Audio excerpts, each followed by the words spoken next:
नमस्कार शेतकरी मित्रांनो, मोदी सरकार 3.0 आलंय आणि आता 3.0 आल्यानंतर शेतकऱ्यांसाठी सगळ्यात महत्त्वाचं काम त्यांनी केलंय, जे की बहुतेकांना असं वाटत होतं की राहुल गांधींचं सरकार आलं म्हणजे PM किसान सन्मान निधी योजनेचे जो काही हप्ता आहे तो हप्ता बंद करण्यात येईल. बट तसं झालेलं नाही आहे. मोदी सरकार आलं 3.0 म्हणजे तिसरी टर्म आली आणि सगळ्यात महत्त्वाचं म्हणजे जी PM किसान योजना आहे ती कंटिन्यू पुढे सुरू असणार आहे आणि त्यासाठीच त्यांनी आज सही केली.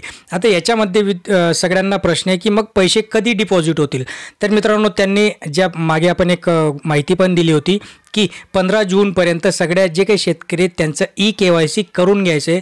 आपण हेही सांगितलं होतं की जे पोर्टल आहे त्या पोर्टलमध्ये एक अपडेट दिसतोय, ज्यांचं KYC झालं आहे तरी त्यांनी रिव्हेरीफाय करून घ्यायचं आहे. सो अशी ही प्रोसेस 15 जूनपर्यंत चालणार आहे. त्याच्यानंतर एक योग्य म्हणजे एक त्याचा पुढचा जो काही हप्ता असेल त्या हप्त्यापर्यंत किंवा एंड ऑफ जूनपर्यंत शेतकऱ्यांच्या अकाउंटमध्ये जे PM किसान सन्मान निधी योजनेचा 17वा हप्ता हा डिपॉझिट करण्यात येणार आहे. कारण की सगळ्यात महत्त्वाचं म्हणजे जे काही लोकसभा निवडणूक झाली त्या लोकसभा निवडणुकीमध्ये शेतकऱ्यांचे जे काही प्रश्न होते, हालाकीचे प्रश्न होते, त्याच्याकडे कुठंतरी दुर्लक्ष झालं असं त्यांना वाटायला लागलं आणि म्हणून त्यांच्या ज्या काही सीट्स होत्या त्या कमी झाल्या.